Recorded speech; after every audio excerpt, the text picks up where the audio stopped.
On ouvre ce 21-23, vous l'avez compris, donc avec une nouvelle fois une grande page consacrée au narcotrafic en France. Amine Kessassi était sur le plateau de Léa Salamé il y a quelques minutes, on va l'entendre.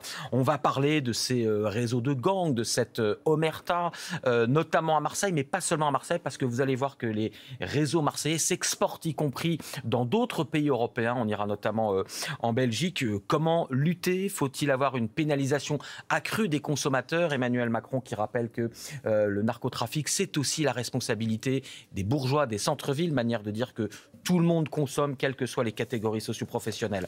On le sait, on va débattre de cette menace existentielle, c'est le mot. Avec vous, Evelyne Tirmarin, bonsoir. Vous êtes magistrate honoraire, vice-présidente de la Ligue des droits de l'homme. On vous retrouve, Éric Pelletier, vous êtes notre grand reporter au service enquête reportage, spécialiste des questions de police et de justice. Et puis Étienne Blanc, bonsoir. Sénateur Les Républicains du Rhône, rapporteur de la commission d'enquête sénatoriale sur le narcotrafic. Vous êtes également membre de la commission des affaires étrangères et justement on va voir des exemples à l'étranger. Comme je vous le disais, on va écouter à nouveau quelques mots de Amine Kessassi il y a quelques minutes sur le plateau du 20h avec Léa Salamé. Écoutez ce qu'il dit sur la manière dont les citoyens, tous les Français doivent se lever face à ce qui se passe, face à ce narcotrafic dont on n'a peut-être toujours pas mesuré l'ampleur. On l'écoute. Je suis simplement là pour dire que ma voix, celle des familles de victimes, celle des gens qui connaissent cette douleur, celle des gens qui ont été touchés par l'histoire de mon frère, c'est de leur dire « levez-vous, battons-nous ». Il faut aujourd'hui que plus de 100 000 personnes se mobilisent. Ce samedi, il y a une mobilisation sur le rond-point où a été assassiné mon frère à 15h. Et il va falloir qu'on soit des milliers à se lever. Parce que si on veut garantir ma protection, si on veut garantir la protection de celles et ceux qui se lèvent, il va falloir qu'on soit des milliers à porter cette voix. Parce qu'on ne pourra pas tuer tout un peuple et on ne pourra pas tuer toute une nation. Je vais vous demander votre réaction à tous, mais Evelyne Tirmarin, vous êtes magistrate. Entendre qu'aujourd'hui en France, il faut dire levez-vous tous, il faut que le peuple français, que le peuple de toute une ville se lève pour protéger la vie de ceux qui osent parler. Amine Kessassi, son frère en a été victime ou d'autres, enfin c'est sidérant, c'est la France. Oui. Hier, à votre place, on avait des spécialistes de l'Amérique latine, on voyait ce qui se passait au Mexique, en Colombie, on disait bien, ok, Marseille ou Paris, c'est pas Bogota, mais les experts qui étaient sur le plateau disaient, ah, mais on est sur la pente. Oui. Et d'ailleurs, il y a un rapport de la police judiciaire du 15 mai 2025, du CIRISCO, du service de recherche de la police judiciaire, très intéressant, qui situait effectivement le trafic à un point de bascule. C'est-à-dire que qui disait donc bien avant ces faits-là, qui disait que certes on n'est pas à Naples, c'est pas la mafia encore, mais que effectivement il y a une gangrène dans un certain nombre de lieux du trafic de stupéfiants. Donc on est un peu entre les deux, on n'est plus chez les tontons flingueurs en quelque sorte, ça c'est terminé. En réalité, la différence en France, c'est que il n'est pas nécessaire, heureusement, de passer par des dealers pour avoir un travail, un logement, etc. Ça, c'est une vraie différence. En revanche, la question, effectivement, c'est pour un certain nombre, notamment de personnes des milieux populaires, il est tout à fait nécessaire, effectivement, d'en finir avec ce trafic. Moi, je suis à la Ligue des droits de l'homme. J'ai quelques propositions à formuler parce que je pense qu'il faut vraiment distinguer l'usage de stupéfiants qui a augmenté de façon absolument considérable en France. 1,4 million de consommateurs de cannabis de façon usuelle, enfin habituelle, et le trafic. La loi fait vraiment la distinction. Elle le fait pas totalement parce que finalement, si vous vendez 50 grammes de cannabis, c'est comme si vous vendiez 500 kilos, donc c'est quand même assez étonnant. Maintenant, ce qui est vrai aussi, pour finir, c'est que la politique française des drogues depuis 50 ans, à mon avis, est un échec total. C'est-à-dire de plus en plus de répression, c'est très clair, de plus en plus de consommation, on est assez les champions en Europe, de la qualité meilleure, vraiment, des produits, et en même temps, le fait que ça ne marche absolument pas pour réduire la consommation. Donc, il y a vraiment des difficultés et je crois un bilan à tirer de cette politique française des drogues. On va aborder cette page-là, évidemment, cette page notamment de la pénalisation des consommateurs et tout ce qui en découle. Pour rester sur d'abord le constat, la prise de conscience, Éric Pelletier, quand on écoute ça, ce qu'on vient d'entendre chez Amine Kessassi, quand on a préparé cette émission, alors vous êtes notre journaliste maison, et je dois vous avouer qu'il y a certains journalistes qui enquêtent vraiment sur ce qui se passe à Marseille, qui ont refusé de venir, ils commencent à avoir peur pour leur vie, pour leur sécurité. On en est là en France en 2025. Il faut l'entendre. D'abord, la situation, on la connaît. Il vient de perdre un frère qui n'était pas du tout impliqué dans le trafic de drogue, dans les conditions qu'on connaît. Il est mort, ce jeune homme de 20 ans, parce qu'il était le frère de quelqu'un qui prenait la parole pour dénoncer la gangrène de la drogue, de la violence, etc. C'est ça qui se passe. Et qu'est-ce qu'il nous dit ? Il nous dit finalement que c'est plus un problème entre les policiers d'une part et les délinquants d'autre part. C'est un problème aujourd'hui de société. C'est l'Office antidrogue qui dit ça. C'est une menace existentielle pour nos sociétés. Et il faut que des gens se lèvent collectivement pour dénoncer tout ça.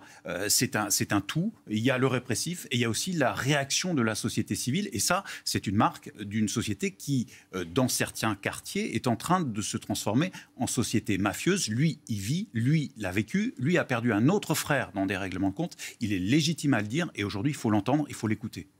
Étienne Blanc, sur ce que vient de dire Éric, sur la menace existentielle. Quand on préparait l'émission, Éric, vous me disiez, des policiers vous disent, mais c'est au même niveau que le terrorisme, peut-être même encore plus, parce que si on était avec Éric sur évidemment les commémorations des attentats du 13 novembre, où il y a eu des épisodes, ou Nice, où là ce sont des épisodes des boucheries, mais finalement le narcotrafic en termes de nombre de morts dans notre pays sur des années va peut-être faire plus de victimes, ou fait plus de victimes que le terrorisme.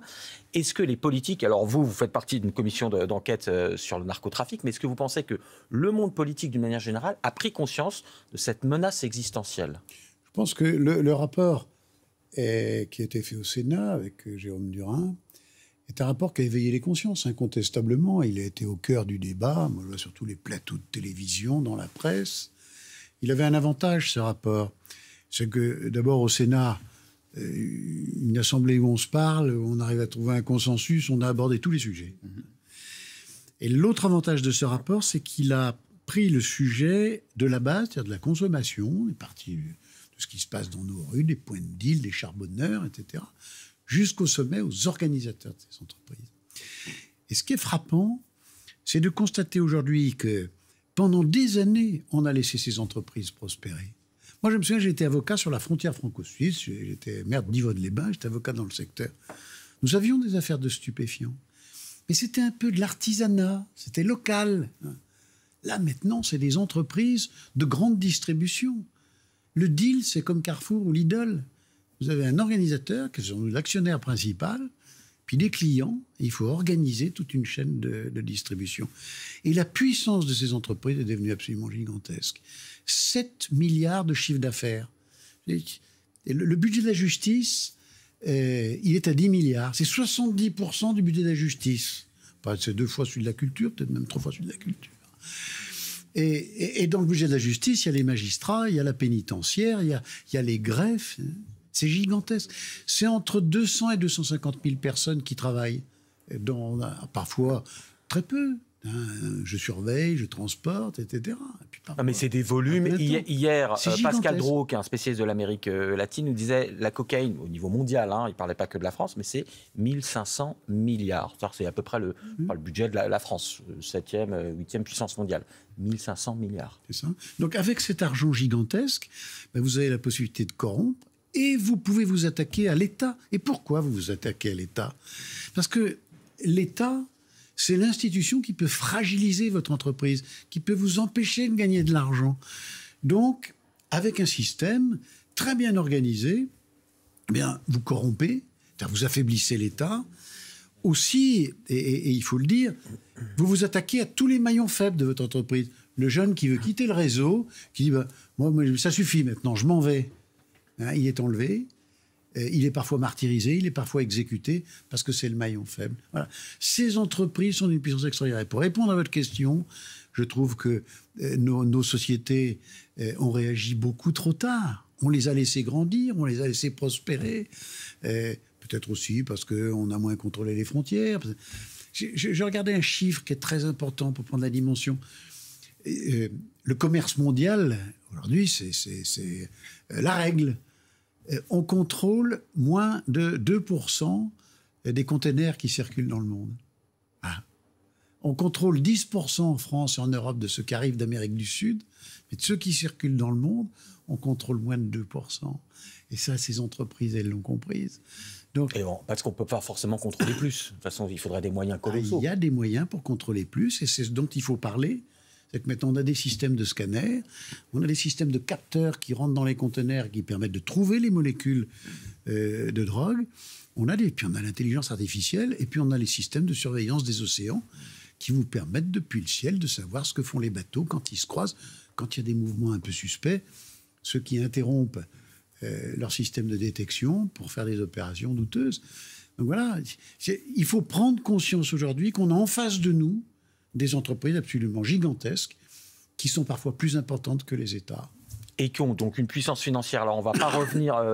Éric, vous voulez dire quelque chose? Non, je voulais rebondir exactement sur ce qui vient d'être dit. C'est-à-dire qu'elles ont pris conscience, ces organisations criminelles, de leur puissance. Et elles ont des ambitions maintenant. Et ces ambitions, elles se confrontent directement à l'État. C'est-à-dire que, classiquement, elles essayaient de contrôler un territoire. C'est toujours vrai. C'est peut-être même, sur le plan des statistiques, moins vrai. La police lutte contre les points de deal. Il y en a plutôt moins, on va dire. Mais simplement, ces organisations criminelles, elles ont des ambitions qui sont des ambitions grandissantes au-delà du territoire, et elles s'érigent en contre-modèle. D'abord, dans un certain nombre de quartiers. Quand vous êtes un jeune homme, que vous avez 12 ans et que vous êtes censé aller à l'école, on vous offre de 50 à 100 euros par jour pour chauffer, c'est-à-dire regarder, alerter de la venue de la police. Évidemment, quand on n'est pas bien structuré dans sa tête, quand on n'est pas encore mature et quand on a un modèle social qui n'est pas forcément évident, on peut être tenté, c'est sûr. Et puis, elles vont même proposer de se substituer à l'État. Ça, c'est l'étape qui vient. Peut-être l'étape ultime. On en a quelques exemples. Dans le Gard, on a des gens qui disent, bon, au quotidien, on est bien conscient, des narcotrafiquants, qui expliquent qu'au quotidien, ils ont bien conscience de déranger les gens, de déranger les habitants, et donc en contrepartie, ils vont leur offrir des aides sociales, etc. Donc là, on est dans un modèle... Il y a quelques jours, sur ce plateau, on a passé un reportage sidérant de nos correspondants en région qui montrait exactement ce que vous dites, Éric, c'est-à-dire des narcotrafiquants qui avaient posté une lettre. On s'excuse des dérangements, et donc en échange, ils payaient des activités pour les enfants, des barbes à papa, ils organisaient des... Voilà, enfin, c'est... Oui. Alors, moi, je ne sais pas, je voulais intervenir sur, effectivement, vous avez raison, il s'attaque à l'État, effectivement, depuis longtemps. Ce que j'aimerais, moi, notamment en tant que magistrat, c'est que, justement, l'État ait les moyens de réagir. Alors, il y a des moyens qui ont été augmentés, c'est absolument certain, au niveau de la police judiciaire. Mais, en même temps, cette police judiciaire, elle a été assez démantelé par une loi, d'ailleurs, de M. Darmanin à l'époque, qui s'appelle la LOPMI, peu importe, au profit d'une police beaucoup plus visible, de proximité, etc. Et ce qui serait vraiment intéressant, c'est de renforcer cette police judiciaire. On a bien sûr l'OCLAST, l'office chargé des stupéfiants, avec 700 agents, des policiers, des douaniers, etc. Mais la dernière loi en date de juin 2025 a créé un nouveau service, a créé un état-major aussi. Alors, si vous voulez, le problème, c'est que quand on est magistrat, quand on est policier, il y a une sorte de millefeuille. Et le problème, c'est là de policiers et la coordination de toutes ces polices. Alors justement, en matière de coordination, mais est-ce que dans le journal de Cécile Bartoli tout à l'heure, il y avait un reportage qui montrait qu'à Marseille, par exemple, il y a eu un peu plus de magistrats ces dernières années, mais moins de policiers. Et plus d'affaires. Et plus d'affaires. Et plus de... À un moment, il y a eu un préfet de police des Bouches-du-Rhône. Aujourd'hui, il n'y a plus de préfet de police des Bouches-du-Rhône. C'est ce que dit la Cour des comptes. Cour des comptes, ça, il faut y remédier. 2024, tout aussi intéressant, bien sûr, sur d'autres points que celui du Sénat, c'est que effectivement, la Cour des comptes nous dit comment sont répartis les policiers, le problème, et puis les juges aussi. C'est-à-dire que ce qu'on a, c'est des juges d'instruction. Par exemple, à Marseille, il y a 11 cabinets. Chaque juge d'instruction a à peu près 180 dossiers par cabinet, c'est énorme, avec beaucoup de personnes détenues. Le risque qu'on a, c'est qu'on manque de juges dits du siège, c'est-à-dire des juges pour juger, tout simplement. Et les affaires, comme le dit le procureur de Marseille ou le procureur général d'Aix, c'est que les affaires restent très longtemps à l'instruction, les gens sont en détention provisoire, en attente d'être jugés. Et vous savez qu'on a des délais pour la détention provisoire. On est dans un état de droit, on ne peut pas laisser les gens en détention provisoire pendant des années et des années. Et à un moment donné, le délai arrive et on n'arrive plus à les juger. Donc on manque énormément de magistrats pour juger ces trafiquants et pour juger les affaires criminelles en général. Vous voyez, donc renforcer l'État, c'est effectivement renforcer une police très spécifique qui s'appelle la police judiciaire, qui est extrêmement spécialisée, mais aussi renforcer les magistrats qui jugent. Et ça nous manque énormément au niveau des effectifs, même si c'est vrai que le budget de la justice a été augmenté ces derniers temps, c'est vrai. Dernière question avant qu'on voit la puissance, qu'on retourne voir la puissance de ces réseaux, y compris réseaux français à l'étranger. Pour être sur cette question, il y a un parquet national antiterroriste. Est-ce qu'il existe un parquet national anti-narco? Il va y en avoir un en 2026. Il va y en avoir un. Pas pour l'instant. Il est créé. Le parquet national anti-criminalité organisée. Au début, avec Jérôme Durand, nous disions il va falloir faire un parquet national. Il est déjà actif, j'allais dire, ou il est en, voilà, donc il est en cours de création, il va arriver l'an prochain. Le procureur va être nommé, a priori il sera opérationnel. Les décrets d'application sont en cours, ce qui est un vrai sujet. C'est que sur des sujets aussi graves, il faudrait pouvoir prendre des décrets d'application très rapidement. Alors, et expliquer à nos téléspectateurs, parce que là, on est évidemment, vous êtes des spécialistes et vous connaissez bien ça. Ça veut dire quoi, un parquet national anti-narco? Ça va changer quoi? Une coordination. Une coordination, et que vous aurez un procureur national qui pourra se saisir des affaires les plus importantes. Nous avons 9 juridictions interrégionales. Il pourra choisir les affaires les plus importantes, celles qui ont des dimensions nationales, qui couvrent plusieurs juridictions GIRS, mais aussi celles qui ont une dimension internationale. Donc il sera le patron. Donc une espèce, excusez-moi pour cette comparaison, une espèce de FBI anti-narco à la française. Oui, mais enfin, s'il en a les moyens, je suis tout à fait d'accord. Mais le problème, c'est que le terrorisme, ça a marché. Oui, mais on sait ce qui va se passer.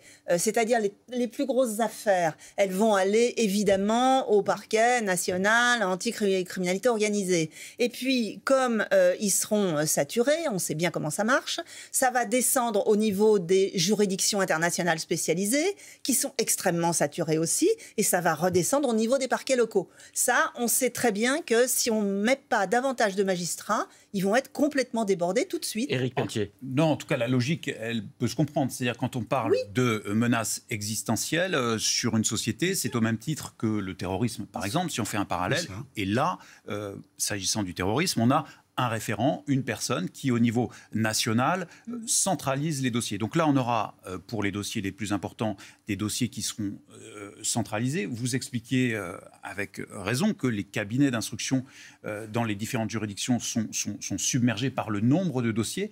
On peut espérer qu'il y aura moins de dossiers dans ce parquet spécialisé avec ces juges d'instruction et qui traiteront moins de dossiers plus en profondeur. Je vois aussi, puisqu'on a parlé de l'aspect international, quand on parle de drogue, il faut parler de l'international. Ce sera un point de contact aussi pour les homologues étrangers, un point de contact unique pour travailler des dossiers à l'international, que ce soit en entrant ou en sortant. Donc, sur le papier, c'est plutôt une bonne idée. Oui. Reste à voir les moyens qui seront alloués. 17 magistrats pour le parquet national anticriminalité organisée, c'est un peu juste. On y revient, mais ça n'est pas que sur l'anticriminalité et les narcos. Oui, il faut plus de magistrats. On l'a dit plein de fois sur ce plateau. Juste pour avancer, notamment sur l'aspect aussi international. Je vais vous montrer quand même un reportage assez sidérant de notre correspondante en Belgique, à Bruxelles, Valérie Astruc, où on voit que les réseaux marseillais, ceux qui sont à l'œuvre, qui ont été à l'œuvre ces derniers jours avec cette tragédie du frère d'Amine Kessassi, ils sont en train d'importer leur méthode en Belgique. On regarde le reportage de Valérie Astruc et vous me donnez vos analyses derrière. Une vingtaine d'impacts de balles. Un habitant qui entreposait de la drogue chez lui, assassiné. Il est mort. Cette scène se passe dans la cité du Peterbos à Anderlecht. Mais l'ombre d'un autre haut lieu du narcotrafic plane sur ce quartier, la cité de la Castellane à Marseille. Sur les murs des deux cités, les mêmes inscriptions, le menu et les tarifs de la marchandise. Le maire de la ville belge nous montre d'autres tags explicites. Mais là, on voit 13017, 13 l'indicatif des Bouches-du-Rhône, et 17 qui serait le 17e arrondissement de Marseille, qui n'existe pas, mais dont on dit que ce serait le Peterbos. À quelques mètres de là, dans ce restaurant social, une employée nous livre un autre indice. J'ai entendu l'accent marseillais. Ils m'ont demandé pour aller aux toilettes. J'entendais l'accent marseillais. sont toujours là, ceux qui ont l'accent marseillais ou pas? Moi je travaille, donc je ne sais pas ce qui se passe dehors. Les dealers de la Castellane auraient-ils pris le contrôle de cette cité de Bruxelles? Une certitude pour le maire, les Marseillais ont importé ici leur méthode. Chaîne logistique très professionnelle avec des QR codes qui permettent de répartir la marchandise, avec des recrutements. Donc oui, tous ces constats qu'on a fait à Marseille, on les a retrouvés progressivement ici. Il y a plutôt eu un partenariat qui s'est établi. Un partenariat noué par 2 chefs de clan. À Bruxelles, Imad Bey, dit Mara, tête du réseau régnant sur la cité du Peterbos. À Marseille, Mohamed Géa, chef du gang de la Castellane. Les 2 hommes se sont vus plusieurs fois dans la cité phocéenne. Le Belge aurait importé les pratiques ultra-violentes, comme cette fusillade il y a 8 mois en plein métro à Anderlecht. Objectif, conquérir un territoire. Et justement, avant de faire réagir nos invités en plateau, on va vous retrouver Valérie Astruc à Bruxelles. Vous avez réalisé ce reportage, Valérie, et surtout, il y a également en Belgique des menaces de mort de ces gangs sur l'État, sur des institutions politiques et publiques. Qu'est-ce que la Belgique peut faire ? En Belgique, on ne compte plus le nombre de fonctionnaires et de personnages publics menacés par le narcotrafic. Dernier en date, le procureur de Bruxelles, qui vit déjà sous protection policière renforcée depuis plusieurs mois. Eh bien, 8 suspects ont été arrêtés hier qui projetaient un attentat contre lui. Le procureur clame régulièrement vouloir mener la guerre contre la criminalité organisée. Avant lui, le ministre de la Justice a aussi vécu en résidence sécurisée, victime d'intimidation. Quant à la corruption, elle est réelle. Certains policiers ont été arrêtés, ainsi que des personnels portuaires et des gardiens de prison. Une magistrate d'Anvers a même dénoncé le risque que la Belgique devienne un narco-État. Alors la lutte contre les barons de la drogue s'intensifie donc ici. Des centres de police XXL sur le modèle des opérations Place-Tête en France, saisie plus efficace des biens appartenant aux narcotrafiquants. Et le gouvernement envisage sérieusement de mobiliser les militaires pour éradiquer les poids de deal. Quant aux prisons où certains chefs de clan continuent leurs activités, des cellules d'isolement supplémentaires vont être ouvertes. Des brouilleurs de téléphones portables sont en train d'être installés. Enfin, le gouvernement belge prévoit de mettre 1 milliard d'euros de plus pour la justice. La plupart des élus se plaignent de la lenteur des jugements et de revoir les mêmes dealers relâchés quelques jours après leur arrestation. Merci Valérie. On revient à nouveau à la question des moyens. Juste pendant que je vous fais réagir tous les trois, on va voir pendant que vous parlez des images d'un autre reportage que Valérie Astruc nous a envoyé, pareil, qui était assez sidérant, où elle avait été avec les policiers qui enquêtent sur des laboratoires organisés par les cartels, notamment mexicains, mais qui importent des chimistes en Europe, qui s'associent peut-être avec des gangs marseillais ou belges. Et donc voilà, là c'est par exemple l'exemple d'un labo découvert en banlieue de Bruxelles. Qu'est-ce qu'on peut dire sur cet exemple de ces mafias marseillaises qui s'exportent avec leurs moyens ? Mais justement, tout est une question de moyens. En tout cas, à la Ligue des droits de l'homme, nous pensons que, si vous voulez, les moyens ne seront jamais illimités. C'est pas possible. On peut les augmenter, bien sûr. Mais peut-être faudrait-il envisager une autre politique. C'est-à-dire, la question, c'est formidable ce qu'il propose là pour samedi. Tout le monde se lever contre le narcotrafic. Mais pourquoi faire ? Est-ce qu'il ne faut pas tout simplement considérer comme 12 pays d'Europe que les usagers, eux, devraient être soignés, avoir une politique de santé publique, avoir des centres à l'hôpital notamment, bien plus des centres de toxicologie pour soigner les toxicomanes, et mettre l'ensemble des moyens sur la lutte contre le trafic. Vous avez dans la justice à peu près 70 000 condamnations par an pour les stupéfiants. Là-dedans, il y a la moitié, c'est de l'usage. Donc, est-ce qu'il faut mettre tous les moyens de la justice, de la police sur l'ensemble, ou est-ce qu'il ne faut pas mettre vraiment que les moyens pénaux, judiciaires, policiers sur justement la lutte contre le narcotrafic. On va y revenir parce que ça c'est très important oui. et on va y revenir notamment en voyant un exemple avec une consommatrice, ce sera notre dernière page. Éric, juste sur ce qu'on a vu là en Belgique, des menaces de mort sur des magistrats, la corruption de certains fonctionnaires, on en a aussi parlé sur ce plateau, police, justice, pénitentiaire, mais aussi dans les ports, les dockers, parce que voilà, c'est par là que passe la marchandise. Voilà, pareil, sur ces menaces de mort, c'est en Europe. Est-ce qu'on est revenu à la situation, je ne sais pas, de l'Italie des années 80, les assassinats 90, l'assassinat du juge Falcone? On en est là? En tout cas, on voit bien que des pays très proches de nous, qui soient géographiquement, linguistiquement proches, ont des difficultés qui sont encore supérieures aux nôtres. C'est peut-être l'étape d'après. On n'en est pas loin, à mon avis. Et là-bas, on parle de la mocro-mafia. C'est une mafia qui est très particulière, qui est basée sur des liens qu'ont les Marocains avec leur pays d'origine. Et certains délinquants se sont spécialisés et affrontent, maintenant, c'est frontalement l'État, avec des méthodes qui peuvent être celles de l'enlèvement, du rapt, etc. Finalement, je disais qu'on n'en était pas loin parce que quand on décrypte un peu l'affaire Amra, c'est-à-dire l'évasion d'un type qui était considéré comme un petit caïd spécialiste de la drogue, on voit que même ces gens qui sont dans le milieu du spectre de la délinquance, qui ne sont pas des très grands caïds, sont capables de monter des opérations ultra-violentes pour défier l'État et pour tuer des gens. On rappelle pour nos téléspectateurs l'affaire Mohamed Amra, c'est cette évasion spectaculaire à un péage d'autoroute. Un Carville, absolument. Voilà, avec des armes de guerre et deux agents pénitentiaires abattus. Et voilà, ça illustre les ambitions de ces narcotrafiquants qui se jouent des frontières. Parce qu'après tout, les Marseillais vont discuter avec des Belges parce qu'ils sont bien implantés et qu'ils ont du business à faire ensemble. Et peut-être là aussi, le changement de paradigme, c'est qu'il ne s'agit plus seulement de faire des affaires, mais ensuite de blanchir, de réinvestir. C'est-à-dire qu'on a affaire à de véritables empires criminels aujourd'hui dans cette spécialité du narcotrafic. C'est bien ça. Et ces entreprises, elles agissent pour deux motifs. La violence, elle a deux motifs. Le premier, c'est la conquête de marchés nouveaux. C'est sur les points de deal, des règlements de compte, on cherche à chasser son concurrent. Comme dans une grande entreprise, on veut une succursale pour développer son chiffre d'affaires. Et puis le deuxième motif, c'est la faiblesse de l'entreprise parce qu'il y a un maillon faible.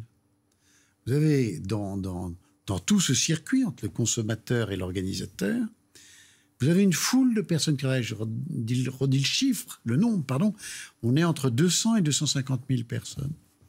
Donc quand dans l'entreprise vous avez un maillon faible, quelqu'un qui dit écoutez, moi finalement j'arrête et je vais tout dire. Non mais moi je veux plus blanchir. Il sait tout. Mais le maillon faible, on l'élimine. Ce sont les deux causes. Et ce qui se passe en Belgique, c'est exactement cela. Vous avez la mocro-mafia, la DZ-mafia, qui s'opposent, mais c'est ce qui se passe aussi dans nos villes de France. Depuis Marseille, la DZ-mafia, elle a cherché à conquérir Valence, Toulon, tout ce qui était en périphérie. Et pour conquérir ces marchés, elle est d'une violence absolument extrême. Et puis ce qu'il faut dire aussi, c'est que ces entreprises, elles sont fragiles quand la puissance publique est forte. Parce qu'elle peut emprisonner, elle peut sanctionner, elle peut confisquer. Donc son intérêt, c'est d'affaiblir la puissance publique. Et pour ça, elle a des moyens illimités, elle corrompt. Le nombre d'évasions judiciaires, c'est-à-dire de greffiers qui ont reçu des sommes pour ne pas effectuer une formalité administrative dans un dossier pénal et pour faire tomber la procédure parce qu'on a laissé passer un délai, parce qu'on n'a pas répondu quand il le fallait, et le nombre se développe. Ça arrive souvent, parce qu'on a fait toute une page justement sur la corruption des fonctionnaires. On rappelait qu'elle reste minoritaire évidemment et que loin de là, tous les policiers ou les magistrats ou les agents pénitentiaires ne sont pas corrompus, loin de là.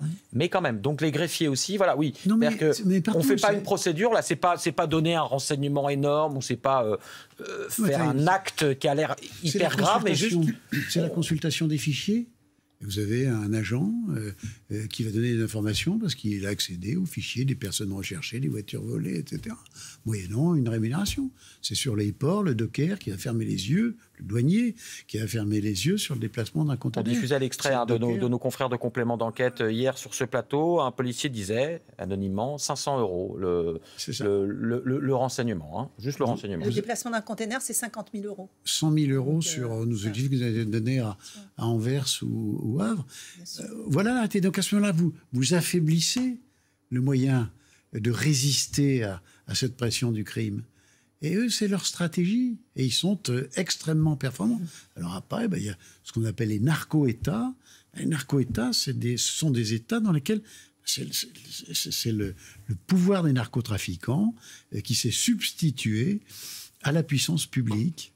On en parlait hier, le Mexique, un reportage saisissant de notre correspondant Franck Genozo. Le Mexique, c'est pas un petit État, hein, c'est une grosse armée, une grosse police.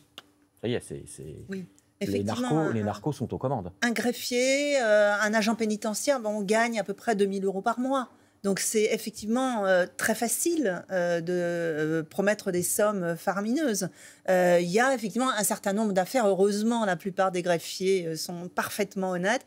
Mais c'est vrai qu'il y a maintenant des affaires. Tout simplement, on oublie les délais dans une demande de mise en liberté. Il y a une affaire avec la prison d'Osny en ce moment, etc.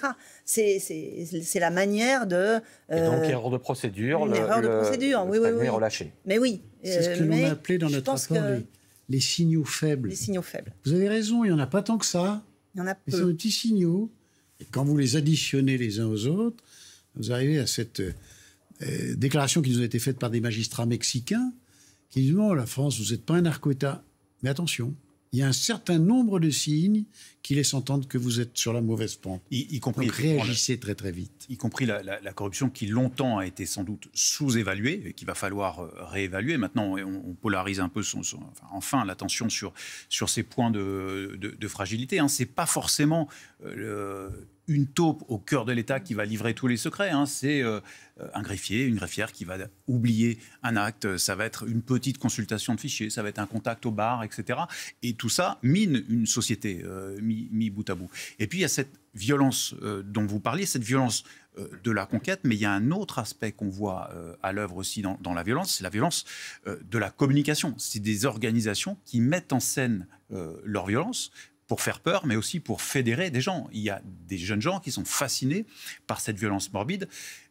Je ne veux pas filer la métaphore trop vite, mais c'est un peu la même chose dans le terrorisme. Il y a des gens aujourd'hui, très jeunes, qui basculent en France dans le terrorisme parce qu'ils sont fascinés par la violence. Et peut-être que c'est aussi la même chose, ou que ça peut faciliter ce passage à l'acte quand on se dit je vais rejoindre une organisation qui, sur les réseaux sociaux, montre les muscles, plus que les muscles, les kalachnikovs, et donc je vais me revendiquer de cette organisation-là. Et ça, c'est mis en scène, et ça participe, cette violence-là, de la communication de ces groupes, notamment de la DZ Mafia à Marseille. Juste avant qu'on parle des consommateurs, je voulais vous montrer quand même un extrait de reportage, là aussi saisissant de nos confrères d'Envoyé spécial, c'était en 2024, c'était l'an dernier, pour parler de ce que vivent les habitants au quotidien et de cette violence, de ces menaces, puisqu'on parlait à l'instant des menaces, qui montent de plus en plus. Romain Boutilly enquêtait justement sur ces habitants à Villeurbanne, dans la cité du Tonkin, qui essayent de faire partir les dealers. Le reportage s'appelle « Pas de dealer en bas de chez moi ». Et vous allez voir que le discours, évidemment, des dealers dans les points de deal et les menaces sont de plus en plus violentes. Ça date de l'an dernier. Et vous allez me dire après si aujourd'hui, on en est encore là ou si on est passé à un stade au-dessus. On regarde l'extrait. Car il arrive que certains dealers se montrent beaucoup moins coopératifs. Comme cet autre soir où plusieurs habitants sont tombés nez à nez avec le gérant d'un des principaux points de vente du quartier. On vous raconte une histoire, profitez-en d'abord. Si vous voulez jouer au con, on va tout jouer au con. Bien sûr, là c'est dommage de prendre des risques. Vous savez, là, vous devez nager, c'est dommage de prendre des risques comme vous. Pourquoi vous nous menacez, monsieur? Non, je vous menacez comme ça. C'est pas gentil, c'est pas aimable, monsieur. On n'est pas des gens menaçants. Bah, quand même, vous, je sais pas, c'est dommage de prendre des risques pour rien. Mais quel genre de risque? La preuve, vous nous connaissez à moi. C'est vous qui nous parlez, monsieur. On ne se parle pas à vous, c'est vous qui nous parlez. Est-ce que vous craignez pas que ça dégénère? Si, on essaye petit à petit, on prend de l'expérience et on arrive en général à jauger un petit peu de la situation. Et si des représailles devaient arriver, on aurait de la matière pour réagir. Et je suppose que les gens en face se doutent aussi que si jamais ils faisaient des représailles, ça va leur ramener plus de problèmes que de solutions. Ça va rendre encore plus compliqué leur installation du deal. C'est un rapport de force que vous installez? Oui, mais un rapport de force dans lequel on reste gentil, on reste poli, et on n'a aucune envie de devenir des miliciens, on n'a aucune envie non plus de se laisser prendre, entre guillemets, notre propre jeu, et de vouloir se mettre à vouloir tout contrôler ou des choses comme ça. C'est vraiment pas notre vocation. On a tous des métiers différents les uns des autres, et aucun n'a la vocation d'aller faire la police, d'aller surveiller les gens. Alors, je précise, dans ce reportage de Romain Boutilly pour Envoyé spécial, là, c'est 2 habitants. Lui, il est charpentier. La dame qui était à côté de lui, elle est prof. Ils vont voir les dealers. Ils essayent de les faire partir en leur parlant.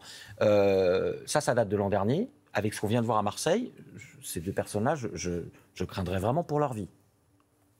Est-ce qu'on en est là? Est-ce qu'à nouveau, en un an, c'est possible, en tout cas, ces menaces... C'est des démarches qui sont courageuses. Il faut peut-être le rappeler au préalable, ce sont des habitants, c'est-à-dire qu'ils vivent là, ils sont chez eux. Ils demandent gentiment à des gens qui viennent prendre le territoire d'aller un peu plus loin. C'est juste ce qui se passe. Ça crée des tensions. Ce qu'on a vu là à l'image, et ça me paraît plutôt soft, mais les menaces, elles sont à peine voilées. Demain, on ne sait pas. Et ça dépend, je pense, très clairement des quartiers. Pour être très honnête, je ne connais pas ce qui se passe aujourd'hui à Villeurbanne. Mais je pense que la tension, elle est en train de monter. Il y a des gens qui sont capables de violences physiques aujourd'hui. Et Étienne Blanc, là je parle évidemment aux politiques que vous êtes. Ça, c'est un enjeu majeur de société pour nos citoyens.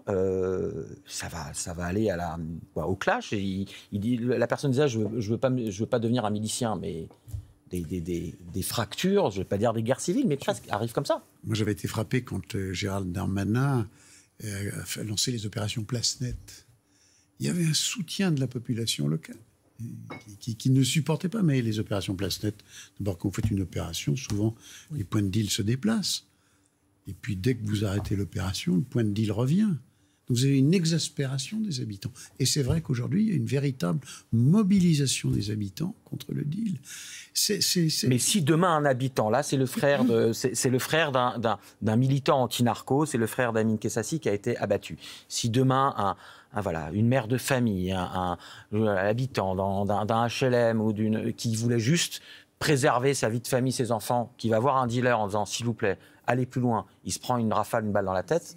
C'est le travail de l'État. Enfin, on y va tout droit, là. Je trouve qu'on isole complètement le problème de la violence qui est absolument réel et pour lequel la vie des habitants des quartiers populaires est totalement gangrénée, pourrie, c'est évident ça. Le problème, c'est que on fait comme si la question du trafic de stupéfiants était une question très différente du reste de la société. L'aide sociale à l'enfance, c'est quand même son travail normalement de prendre en charge les enfants qui sont en danger, les mineurs qui deviennent des mineurs délinquants.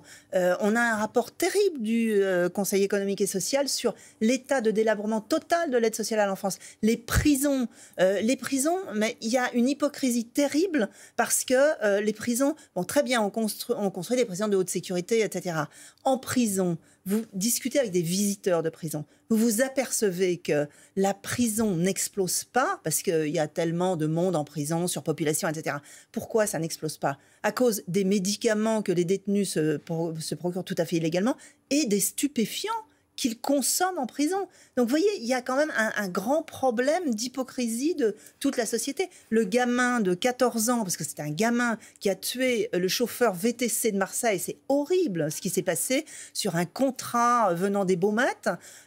Lui-même était quelqu'un qui était absolument pas suivi, qui était d'une famille de délinquants, il faut bien le dire, et cet adolescent était complètement en perdition. Et il s'était trompé de cible, c'est ça? En plus, il s'était trompé de cible. Oui. Juste, vous parliez de cette hypocrisie. Vous parliez justement de cette hypocrisie. Il nous reste que quelques minutes là-dessus, mais on va justement revenir, vous vouliez y revenir, Évelyne Sirmarin, sur les consommateurs. On va voir un court extrait des consommateurs, justement, sur... c'est un sujet de Mathieu Boisseau, pour notre journal de 20h, sur un exemple, une aide-soignante. Elle nous raconte sa consommation de drogue et après, justement, on va pouvoir ouvrir le débat.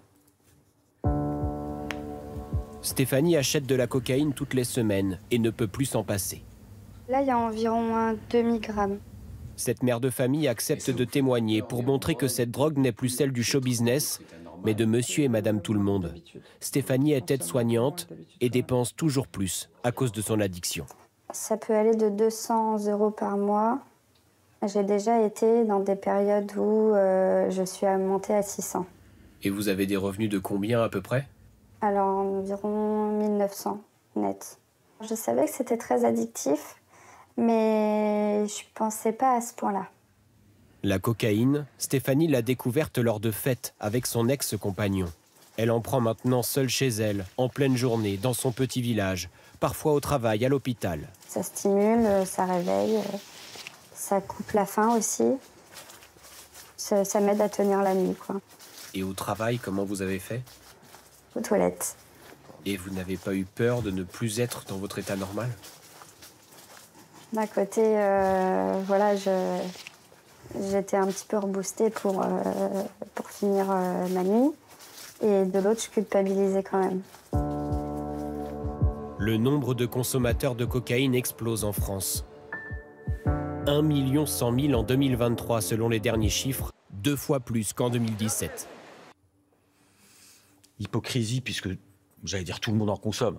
Tous nos téléspectateurs n'en consomment pas, mais beaucoup, et dans tous les milieux, de tous les âges, dans tous les territoires, des agriculteurs aux chefs d'entreprise ou aux fonctionnaires à Paris, ça consomme, y compris de la cocaïne, sans parler du cannabis.